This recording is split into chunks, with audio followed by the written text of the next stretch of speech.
Well, with that, is there anything else you can think of that I hadn't asked about that you hadn't mentioned today outside of mountains coming in and to help up front? And by the way, your quarterback situation.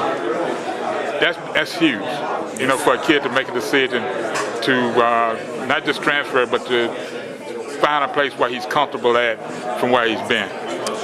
A lot goes into that decision, especially at the quarterback spot, because this season we watched Ohio State go through a lot of quarterbacks. Guys now looking at this situation like, almost like I need to make a good decision, but I also need to look at where I'm at already. Yeah. Well, I think when you look at every good football team that I know, you can look at the NFL, you can look at the bowl games this year. The one thing that's pretty common is that you got a very, very, very good quarterback leading that football team. And as you're taking a young program and you're trying to find and develop that guy that's taking that snap, it doesn't always occur overnight with a freshman. You got to grow.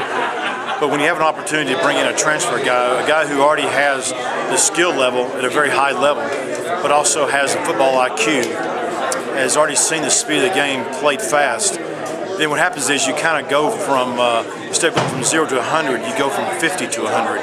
You start further into the process, and so Matt Staver gives us a chance to start certainly further into the process of finding and developing that guy who could really lead us to a conference championship. Well, this is your third class. Your next move is you won games this year, which folks said it wouldn't happen. A lot of people said 5 years down the road and 3 years just to compete. Well, now you're competing and you're winning. What's ahead? Well, we're going to get after it. We just got to have a great spring ball. The next few weeks, we'll work as a staff with our team to really develop and grow their football IQ. Right now we're lifting 4 days a week and running 2 days a week. A lot of the conditioning, agilities, and so we're building and developing players in our program. We'll start spring ball here at the end of the month. We'll have a great 4 weeks of spring ball in which fundamentally we should see great improvement, continue to get installed our schemes defensively, offensively in the kicking game, and then come back, have a good summer season, and before we know it, it'll be time to play in Husky Stadium again, and they'll be ready, and I tell you what, the Dogs are going to show up.